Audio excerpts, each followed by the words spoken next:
लेकिन चौथे दिन कुछ अजीब होने लगा। उस रात हल्की बारिश हो रही थी। बारिश के बूंदे खिड़की पर गिर रही थी और मैं अपने कमरे में सो रहा था। पर तभी अचानक मैंने किसी के पैरों की आवाज सुनी। ठीक मेरे खिड़की के बाहर से आ रहा था, जो कि मुझे डरावना इसलिए लगा क्योंकि धीरे धीरे वो आवाज मेरे तरफ ही बढ़ रही थी।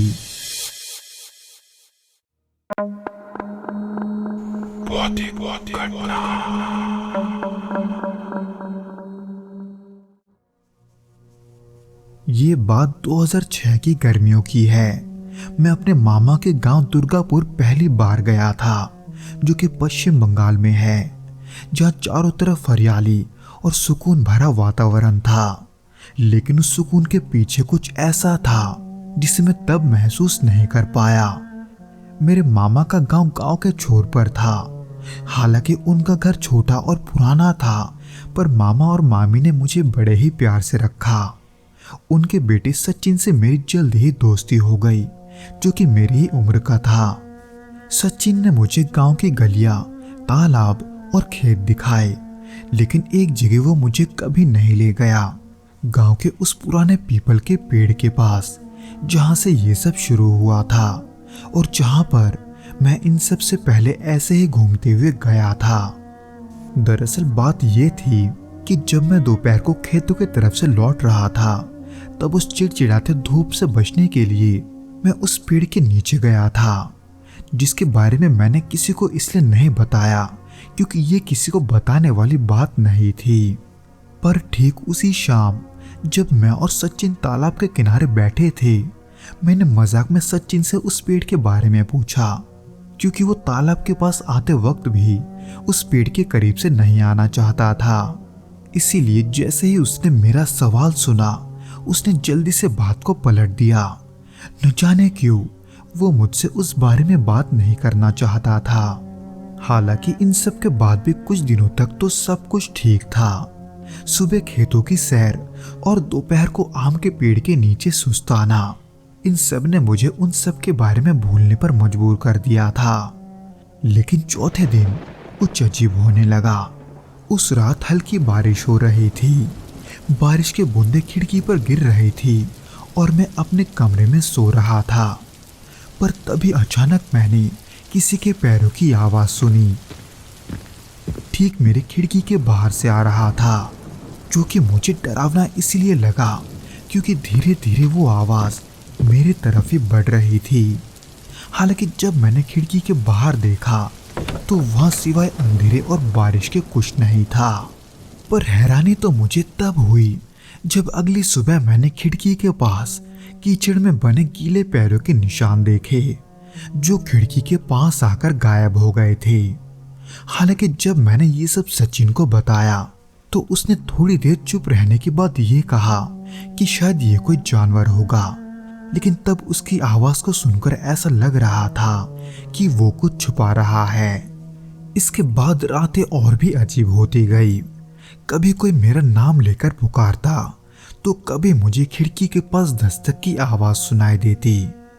इसी बीच एक रात मेरे साथ बहुत ही अजीब चीज हुआ। मैं गहरी नींद में था और मुझे बहुत ही अजीब सा सपना आया।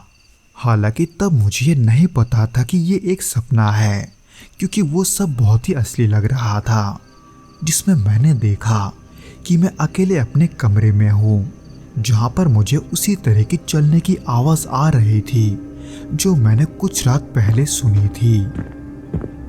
पर इस बार वो आवाज मेरे कमरे और मेरे पीछे से आ रही थी। वो माहौल इतना डरावना था कि मैं उसे असली में महसूस कर पा रहा था। तभी अचानक से पीछे से मेरे कंधे पर किसी ने हाथ रखा, जो कि बहुत ही ठंडा और गीला था, जिसको महसूस करते ही मैं अचानक नींद से जाग गया।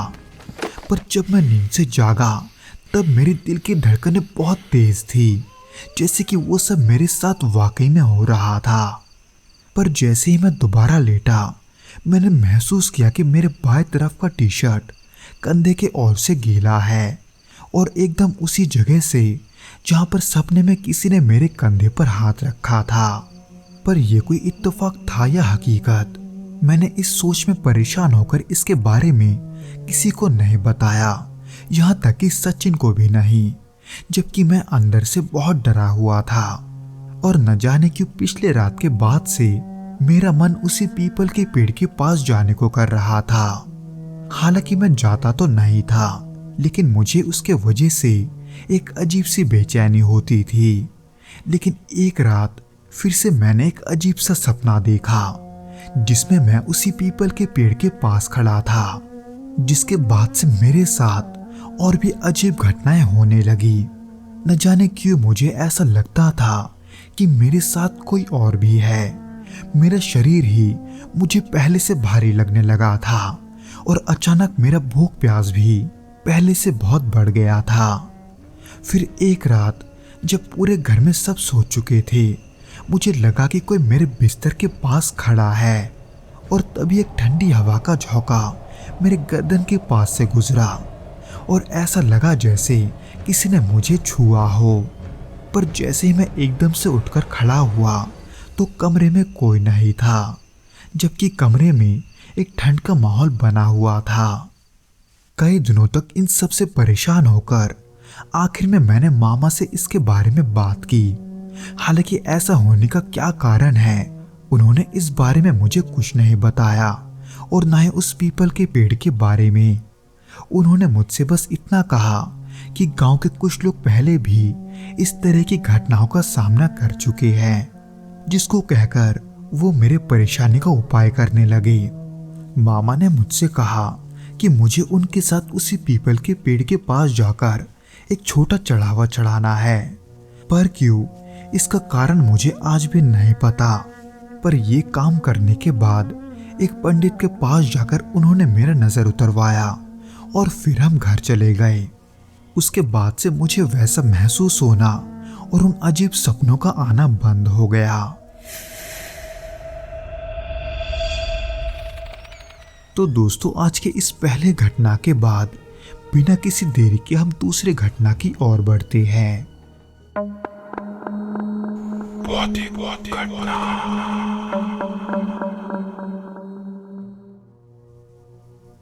ये घटना 2011 की है, जब मैं पुणे से अपने गांव माधोपुर लौट रहा था, जो कि दरभंगा जिले में स्थित है। उस दौरान मैं जिस ट्रेन से सफर कर रहा था वो ट्रेन कुछ घंटे लेट चल रही थी, इसलिए जब मैं स्टेशन पर उतरा तब रात के करीब 3 बजने को थे। ठंड का मौसम था और हल्की कोहरे की परत पूरे स्टेशन पर छाई हुई थी। चारों ओर सन्नाटा और प्लेटफॉर्म लगभग खाली था। वहां सिर्फ इक्का दुक्का यात्री और कुछ मजदूर नजर आ रहे थे, जो जल्दबाजी में अपने रास्ते चलते जा रहे थे। उसी बीच मैंने अपने बैग को कंधे पर लिया, पर स्टेशन से बाहर निकलते ही मुझे महसूस हुआ कि इतनी रात में गाड़ी मिलना मुश्किल है, जो कि मैंने सही सोचा था। बाहर सड़क पर हल्की रोशनी थी, लेकिन वातावरण बेहद सुनसान और अजीब थी। ठंडी हवा के झोंके और दूर से आती कुत्तों के भौंकने की आवाज उस सन्नाटे को तोड़ रही थी। पर वहां रुकने के बजाय मैंने सोचा कि सड़क पर आगे बढ़कर किसी गाड़ी या ट्रक से लिफ्ट लेना ही सही रहेगा। करीब 15 मिनट तक चलने के बाद मैं एक मोड़ पर पहुंचा जहां कुछ ट्रक खड़े थे, लेकिन जब मैंने पास जाकर देखा तो वहां कोई जागा हुआ नजर नहीं आया। मैं थोड़ा रुका, लेकिन कोई जवाब न मिलने के कारण मैं वहां से भी आगे बढ़ गया। आगे एक पुराना सा पुल था जिसे मुझे पार करना था। उस पुल के नीचे एक नदी बह रही थी, जिसकी ठंडी हवा अब मुझे चुभने लगी थी। वहां चारों ओर इतनी शांति थी कि मेरे कदमों की आवाज मुझे बेहद तेज सुनाई दे रही थी। पर जैसे मैं पुल के बीच तक पहुंचा, मुझे महसूस हुआ कि मेरे पीछे कोई चल रहा है। पहले मैंने इसे अपना वहम समझा और चुपचाप आगे बढ़ गया, लेकिन कुछ देर के बाद मुझे फिर से वही आहट सुनाई दी। इसलिए मैंने धीरे से रुककर पीछे मुड़कर देखा और देखा कि पुल के एक कोने पर कोहरे और मध्यम रोशनी के बीच एक काली सी आकृति खड़ी है। वो आकृति बिल्कुल स्थिर थी, न आगे बढ़ रही थी और न पीछे जा रही थी। हालांकि पहली बार मैंने इसे ये सोचकर नजरअंदाज किया कि वो कोई राहगीर होगा, पर अजीब चीज तो तब होने लगी जब वो आकृति मेरे पीछे पीछे चलने लगी, जो कि और भी अजीब तब बनने लगा जब मेरे रुकते ही वो भी रुकने लगी। जब ये सब मैंने 3-4 बार नोटिस किया, तब अपने आप मेरे दिल की धड़कनें तेज होने लगी। पता नहीं क्यों वहाँ मुझे कुछ सही नहीं लग रहा था, इसलिए मैं जल्दी जल्दी पुल को पार करने लगा। और जैसे ही पुल खत्म हुआ, मुझे सड़क के किनारे एक ऑटो दिखाई दी। उस समय मुझे लगा कि शायद अब राहत मिल जाएगी, क्योंकि उसका ड्राइवर भी जगा हुआ था। इसलिए बिना कुछ सोचे मैंने ऑटो में बैठने का फैसला किया। लेकिन ऑटो चलने के कुछ देर के बाद मुझे महसूस हुआ कि ये रास्ता ठीक नहीं है, क्योंकि वो ऑटो बार बार एक ही जगह से गुजर रहा था। सड़क के किनारे लगे एक बोर्ड को मैंने दूसरी या तीसरी बार पार करते हुए देखा था, जिसके वजह से मैं जिस डर से पीछा छुड़ाकर भागा था, मन में वो डर फिर से जागने लगा और मेरे अंदर बेचैनी बढ़ने लगी। फिर कुछ समय बाद जाकर वो ऑटो अचानक से रुक गई। जब मैंने ऑटो से बाहर इधर उधर देखा तो पाया कि मैं फिर से उसी पुल के पास हूँ जिसे मैंने पहले पार किया था, जिसे देखकर डर के मारे मेरी सांसें तेज हो गई। मुझे अपने आंखों पर ही यकीन नहीं हो रहा था, इसलिए मैं ऑटो से उतरकर यहाँ वहाँ देखने लगा। पर नहीं, वो मेरा भ्रम नहीं था। मैं फिर से उसी जगह लौट आया था जहाँ से मैंने ऑटो लिया था। पर डर के मारे मेरी जान तब निकली जब मैं पीछे मुड़कर उस ऑटो वाले से ये पूछने वाला था कि आखिर हम वहाँ वापस क्यों लौटे हैं, क्योंकि जब मैं पीछे मुड़ा तब वो ऑटो और उसका ड्राइवर दोनों गायब हो चुके थे। दूर दूर तक कोई दूसरा ऑटो नहीं था। तो आखिर वो ऑटो कहाँ गायब हुआ, यही सवाल मेरे मन में बार बार कौंध रहा था। पर कुछ देर वहीं खड़े रहकर सोचने के बाद भी मुझे इसका जवाब नहीं मिला। उसी दौरान फिर से मेरे जहन में आया कि मैं उसी पुल के पास खड़ा हूँ जहाँ कुछ देर पहले कोई मेरा पीछा कर रहा था। इसलिए वैसे ही मैंने वापस स्टेशन की ओर दौड़ लगाई और वही वेटिंग रूम में रात के खत्म होने का इंतजार किया। उस रात के अनुभव ने मुझे अंदर तक झंझोर कर रख दिया था, जिसके कुछ चीजें डरावनी थी तो कुछ चीजें ऐसी जो आज भी मेरे समझ के परे है। तो दोस्तों, अब हम चलते हैं आज के तीसरे घटना की ओर। उम्मीद करता हूं कि आपको ये भी पसंद आएगा। ये घटना 2011 की है, जब मैं ट्रक चलाने का काम करता था। मेरा काम अक्सर मुझे लंबी यात्राओं पर ले जाता था और उस समय मेरे पास एक पुराना लेकिन भरोसेमंद ट्रक था। उस रात मेरी यात्रा नागपुर से लगभग 150 किलोमीटर दूर स्थित एक गांव के तरफ थी, जहां मुझे सीमेंट की कुछ बोरियां और कुछ दूसरे सामानों को पहुंचाना था। वैसे तो उस रास्ते से मैं पहले भी कई बार जा चुका था, लेकिन इस बार की यात्रा ने मेरी जिंदगी पर गहरी छाप छोड़ दी। उस दिन शाम को ही मैंने नागपुर से अपनी यात्रा शुरू की थी। ठंड का मौसम था और हवा में हल्की नमी थी। जैसे जैसे रात गहरी हो रही थी, रास्ता और भी सुनसान होता जा रहा था। सड़क पर दूर दूर तक कोई गाड़ी नहीं दिख रही थी और अंधेरा इतना था कि ट्रक की हेडलाइट्स के अलावा अंधेरे को चीरने वाली कोई रोशनी नहीं थी। जंगल के पास से गुजरते हुए झिंगुरों की आवाजें और हवा के साथ पेड़ों की सरसराहट माहौल को थोड़ा डरावना बना रही थी। उसी बीच में रेडियो चालू करके कुछ गाने सुन रहा था ताकि रास्ता कम उबाऊ लगे। तब रात के करीब 1 बज रहे थे जब मैं अपने सफर में एक पुल के करीब पहुंचा। ये रास्ता सुनसान था और चारों तरफ अंधेरा पसरा हुआ था। सड़क के दोनों तरफ घने पेड़ थे, जिनकी शाखाएं बीच बीच में हिलकर अजीब अजीब आकृतियां बना रही थी। मुझे उस समय यह नहीं पता था कि ये वही पुल है जिसके बारे में अजीब कहानियां सुनी जाती है। उस पल मेरे लिए ये बस एक आम रास्ता था। इसीलिए उस अंधेरी रात और सर्द हवा में मैं सिर्फ अपना ध्यान यात्रा पर ही केंद्रित रखे हुए था। पर जैसे ही मैं पुल के करीब पहुंचा, मुझे अजीब सी बेचैनी महसूस होने लगी। ये कोई साधारण डर नहीं था।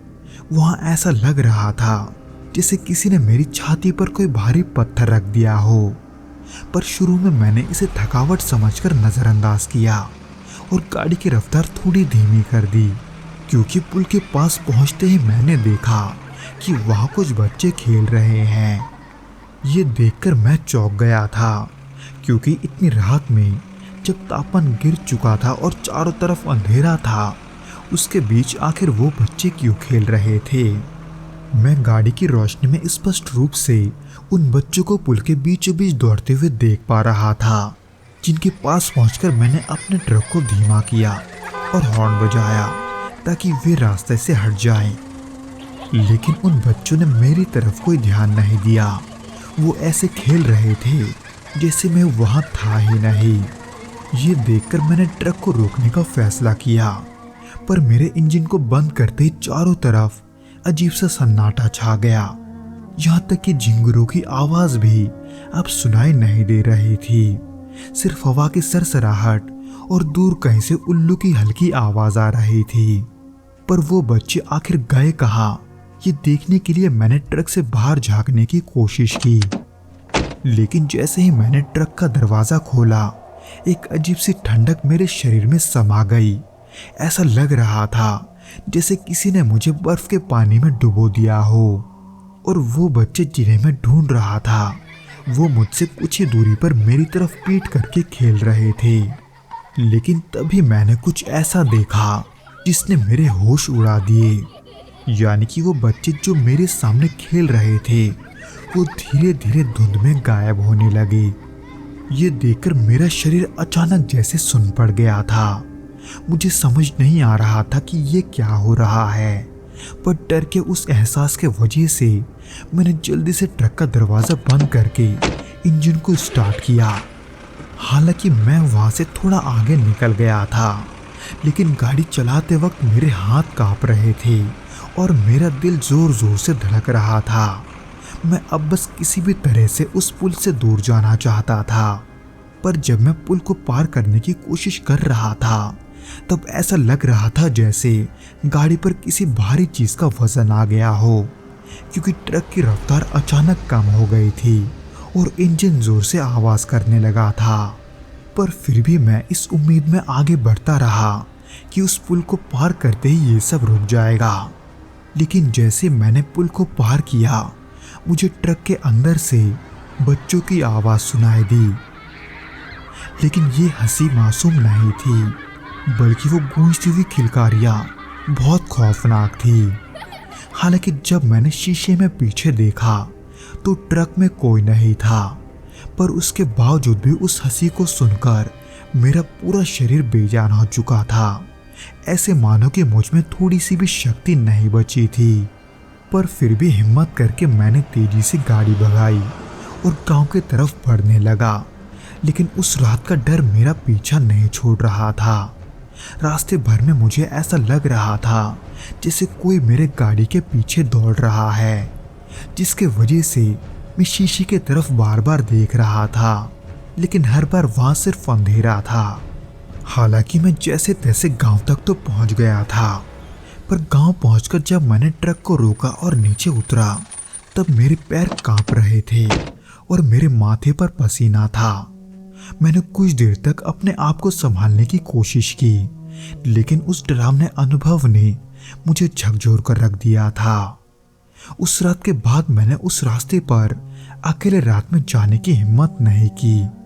हर बार उस पुल की याद आते ही एक अजीब सी बेचैनी मुझ पर हावी हो जाती है, क्योंकि मेरे इस घटना के बाद मैंने उसी गांव के कुछ बुजुर्गों से यह सुना था कि उस पुल के नीचे कभी एक परिवार पानी में डूब गया था, जिसके वजह से कहा जाता है कि उनकी आत्माएं अब भी वहां भटकती है। मुझे नहीं पता कि उस रात जो हुआ वो किसी दिमाग की थकान का नतीजा था या उस जगह की कोई अनकही सच्चाई, लेकिन मैं इतना जरूर कह सकता हूँ कि उस अनुभव ने मुझे ये सोचने पर मजबूर कर दिया कि इस दुनिया में हर चीज के पीछे एक कहानी छुपी होती है जो कभी कभी हमें दिखती नहीं, बस महसूस होती है।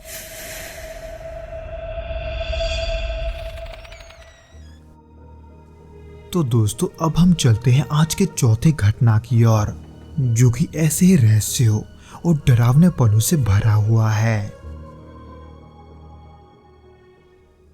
उस रात मैं सिर्फ मछलियां पकड़ने गया था, लेकिन जो मैंने नदी किनारे देखा उसने मेरी रूह तक को हिलाकर रख दिया। सफेद साड़ी पहने एक औरत, जो पहले मुझे एक साधारण इंसान लगी, अचानक कुछ ऐसी बन गई जिसे शब्दों में बयां करना नामुमकिन है। उस रात मैंने सिर्फ उसका चेहरा नहीं, बल्कि अपने डर का सबसे भयानक रूप देखा।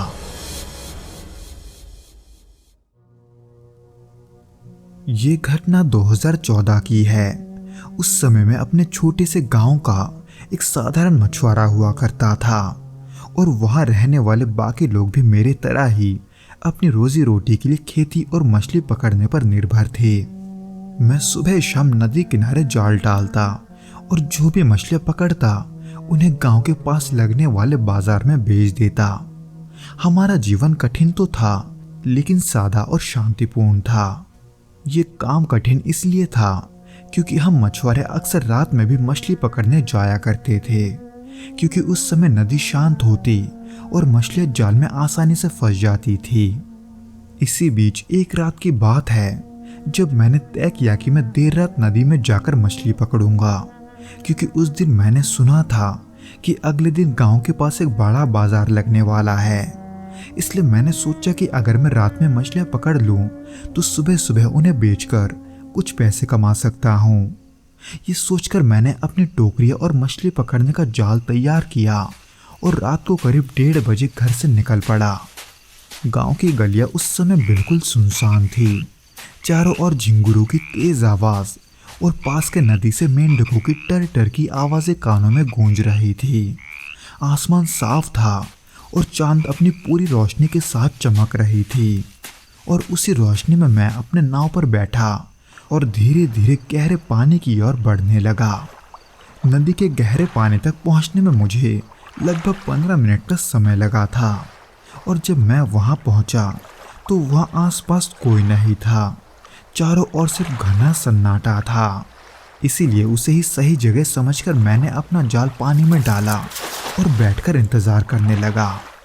पर तभी अचानक मेरी नजर नदी के दूसरे छोर पर पड़ी, जहां पर मैंने एक औरत को खड़ा देखा जो सफेद साड़ी पहने हुई थी। हालांकि वो वहां कैसे और कब पहुंची इसका मुझे जरा सा भी भनक नहीं लगा, पर इतनी रात गई एक औरत को वहां देखकर मुझे थोड़ा अजीब जरूर लगा। उसका चेहरा मेरी तरफ नहीं था और वो अपने बालों में कंघी कर रही थी। उसके बाल काफी काले और काफी लंबे थे, इतने कि उसके बाल उसके कमर तक लटक रहे थे, जिसे देखकर पहले तो मुझे लगा कि वो गांव की कोई औरत होगी जो शायद वहां पानी भरने आई है। लेकिन इतनी रात को ये ख्याल मेरे मन को बेचैन करने लगा, इसलिए मैंने उसे ध्यान से देखने की कोशिश की। उसके हाव भाव में कुछ असामान्यता थी और वो बहुत ही धीमी गति से अपने बालों में कंघी कर रही थी। पर यह सब देखकर न जाने क्यों मन में एक अजीब सा घबराहट होने लगा, जो कि डर में तब बदला जब मुझे ये एहसास हुआ कि मेरा नाव धीरे धीरे उसके तरफ ही खिसक रहा है। यानी कि अनजाने में मैं उसके करीब ही जाने लगा था। पर कुछ पलों के बाद एक समय ऐसा आया जब मुझे ऐसा लगा जैसे मेरे पैरों ने जमीन पकड़ ली हो, क्योंकि मैं अपनी जगह से हिल तक नहीं पा रहा था। और फिर तभी अचानक वो औरत रुक गई। उसने कंघी करना बंद कर दिया और धीरे धीरे मेरी तरफ मुड़ने लगी। जब उसने पूरी तरह से अपना चेहरा मेरी तरफ किया तो मेरा दिल जैसे रुक गया था, क्योंकि उसका चेहरा ही नहीं था। वहां सिर्फ चिकनी त्वचा थी, ना आंखें, ना नाक, ना मुंह, वहां कुछ भी नहीं था। ऐसे विचित्र और भयानक चीज को अपने सामने देखकर मेरा शरीर झट से सुन पड़ गया। मैं डर से चीखना तो चाहता था, लेकिन मेरी आवाज गले में ही अटक गई थी और मेरे शरीर ने जैसे काम करना बंद कर दिया था। तभी उसके बिना चेहरे वाले जगह से एक अजीब सी सरसराहट की आवाज आने लगी, जैसे सैकड़ों मधुमक्खियां एक साथ भिनभिना रही हो, जिसको सुनते ही मैंने वहां रुकना ठीक नहीं समझा, बल्कि मैंने अपनी पूरी ताकत जुटाई और वहां से भागने की कोशिश की।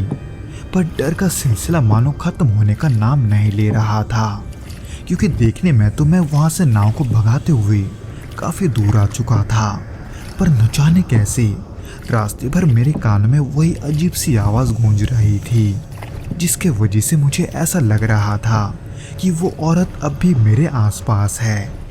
डर का ये सिलसिला तब तक चलता रहा जब तक मैं पानी से बाहर नहीं निकल गया। पर इन सब के बाद जब मैं घर पहुंचा तो मेरी सांसें तेज चल रही थी और शरीर पसीने से भीगा हुआ था।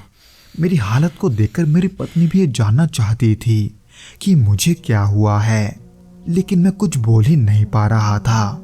यहाँ तक कि उस रात के बाद कई दिनों तक मेरी तबीयत खराब थी। बुखार और बेचैनी की वजह से मेरी रातों की नींद पूरी तरह छीन चुकी थी। हर बार जब भी मैं आंखें बंद करता, वो औरत मेरी आंखों के सामने आ जाती। उसका सपाट चेहरा और उसके भिन भिनाने जैसी आवाज मेरे दिमाग में गूंजती रहती थी। गांव के लोग अक्सर मुझसे पूछते थे कि आखिर उस रात मेरे साथ क्या हुआ था, लेकिन मैं किसी को ठीक से समझा नहीं पाया कि आखिर वहां क्या हुआ था। यहाँ तक कि कई बार मुझे तो ऐसा भी लगता था कि अगर मैं इस बारे में ज्यादा बात करूंगा तो शायद फिर से वही सब महसूस करने लगूंगा। उस घटना के बाद मैं अकेला नदी पर जाने से कतराने लगा था। दिन में भी जब मैं नदी के पास से गुजरता तो मेरी रूह कांप जाती थी। मुझे ऐसा लगता था जैसे वो औरत मुझे वहां से देख रही है। मेरी रातों की नींद उड़ चुकी थी। हर छोटी सी आवाज, हर परछाई अब मुझे डराने लगी थी। हालांकि मैंने कई बार कोशिश की कि ये सब मैं भुला दूं, लेकिन वो डर अब भी मेरे भीतर कहीं ना कहीं छुपा है। कभी कभी सोचता हूँ कि वो औरत कौन थी। क्या वो किसी और दुनिया से आई थी या सिर्फ मेरी आंखों का धोखा था। लेकिन जो भी था, उसने मेरी जिंदगी पर गहरी छाप छोड़ दी। मैं अब भी उस रात के बारे में सोचता हूँ तो मेरी रूह कांप जाती है। खैर दोस्तों, बिना और देरी के हम चलते हैं आज के 5वें घटना की ओर, जिसमें ऐसे ही कई सारे डरावने पल शामिल है। ये मेरे चाचा के साथ घटी एक भयानक और रहस्यमय घटना है, जो 2010 की आसपास की बात है। ये घटना हमारे गांव उत्तर प्रदेश के दूर दराज के इलाके में हुई थी, जहां लोग अब भी काले जादू और टोने टोटके पर विश्वास करते हैं। यह अनुभव मेरे परिवार के लिए एक ऐसा डरावना अध्याय था जिसे भुलाना लगभग नामुमकिन है।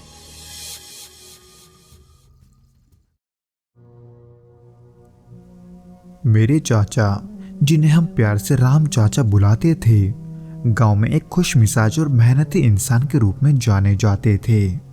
लेकिन एक समय ऐसा आया जब वो परेशान और सहमे हुए रहने लगे और उनकी हालत दिन ब दिन बिगड़ने लगी। पहले हमें लगा कि ये शायद कोई साधारण बीमारी होगी, लेकिन समय के साथ जो हुआ उसने हमें पूरी तरह झकझोर दिया। मेरे चाचा अक्सर कहते थे कि उन्हें अपने आसपास किसी की मौजूदगी महसूस होती है। उन्हें कई बार ऐसा लगता था जैसे कोई अदृश्य शक्ति उन पर नजरें बनाए हुए है। यहाँ तक कि कई रातें ऐसे गुजरी जब वो अचानक चीखते हुए उठ जाते थे और कहते थे कि कोई काला साया उनके बगल में खड़ा है। उन्होंने एक बार ये भी बताया था कि जब वो अकेले होते हैं तो वो अक्सर अपने पास किसी को चलते हुए सुनते हैं। यहाँ तक कि कई बार उनके साथ ऐसा भी होता था कि उन्हें अपने पीठ पर किसी के ठंडे हाथों की स्पर्श महसूस होती थी। हालांकि चाचा ने ये सब हमें पहले नहीं बताया था, लेकिन जैसे जैसे उनकी हालत खराब होती गई वैसे वैसे वो इन सब के बारे में हमें बताने लगे।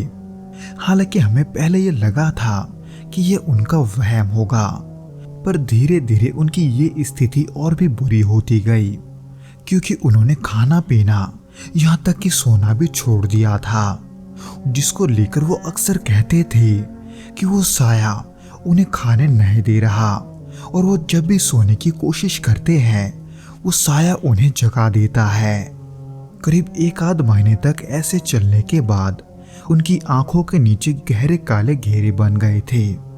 उनका चेहरा वो अब हमेशा डर और तनाव से भरा रहता था, और वो कभी कभी बिना किसी कारण के ही जोर जोर से चिल्लाने लगते थे।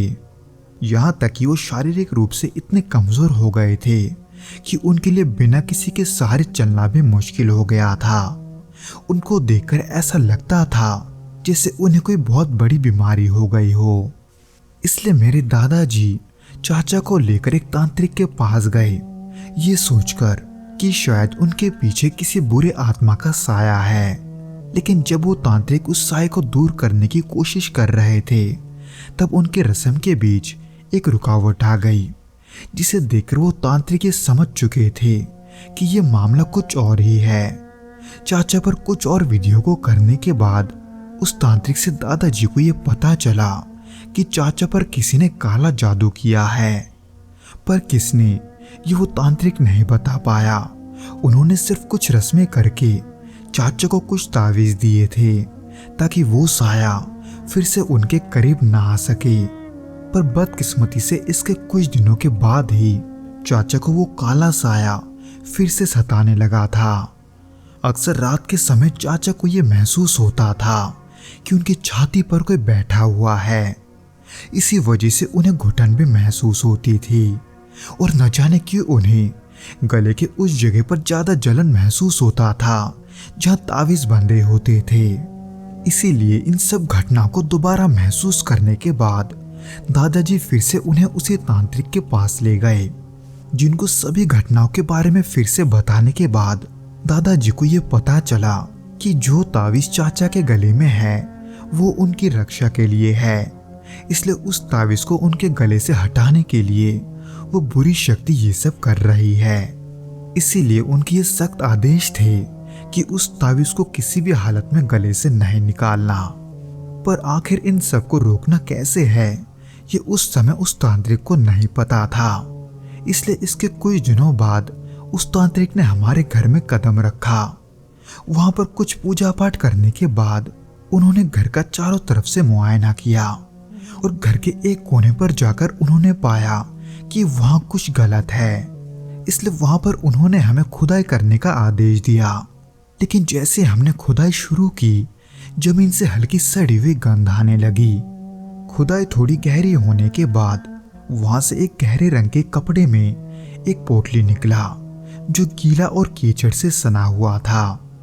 बाबा ने पोटली को ध्यान से देखा और कहा कि यही वो माध्यम है जिसके जरिए वो काला साया चाचा से जुड़ा हुआ है। उस पोटली को खोलने पर उसमें चाचा की एक पुरानी फटी हुई शर्ट, उनके बालों का एक गुच्छा, टूटी हुई कुछ हड्डियां और एक जली हुई काली मोमबत्ती निकली, जिनको नष्ट करने के लिए उस तांत्रिक ने हमें तुरंत सूखी लकड़ी और सूखी घास इकट्ठा करने को कहा। जब सारी चीजें जमा हुई तो उन्होंने उस पोटली को अग्नि के हवाले कर दिया। जैसे वो पोटली जलने लगा, उससे बहुत ही तेज चटकने की आवाजें आने लगी और आसपास अजीब सा बदबू फैल गया। ये बदबू इतना तेज था कि वहां खड़ा होना मुश्किल हो गया था। पर न जाने क्यों जैसे जैसे वो पोटली जलता गया, चाचा की हालत अजीब होती गई। उनका शरीर एकदम से अकड़ गया था और वो जमीन पर गिरकर कांपने लगे थे। उनकी आंखें बंद थी, लेकिन चेहरा एक अलग ही बेचैनी और तनाव दर्शा रहा था। उसी वक्त तांत्रिक ने एक छोटा कलश निकाला जिसमें गंगा जल और चंदन का मिश्रण था। फिर उन्होंने उस गंगा जल को चाचा के माथे और छाती पर छिड़कना शुरू किया और बाकी उस जलती हुई सामग्री के चारों ओर घुमाया, जिसके वजह से कुछ ही पलों के बाद जैसे जैसे वो पोटली जलता गया, चाचा का शरीर भी कांपना बंद होता गया। यानी कि उस तांत्रिक के अनुसार चाचा के ऊपर उस काले जादू का असर अब खत्म हो चुका था, जिसका परिणाम हमें कुछ हफ्तों के बाद जाकर पता चला, जब उनकी हालत धीरे धीरे सुधरने लगी।